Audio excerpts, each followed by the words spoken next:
While working together on Saturday Night Live, Norm Macdonald and Adam Sandler lived in the same apartment building. One day, Sandler stopped by Norm's place, and as they were hanging out, Sandler asked if he had any soda.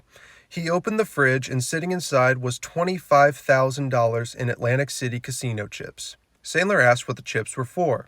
Norm shrugged and said he'd had a big win that Friday.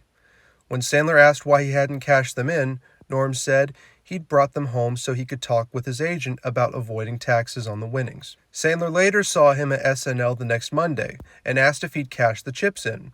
Norm just smiled and said, "I lost it all." The chips went straight from his fridge back to Atlantic City and vanished over the weekend. Norm's tax evasion scheme was rendered moot in less than 72 hours. For Norm, this wasn't unusual. At different points in his life, he gambled away every dollar he had 3 separate times.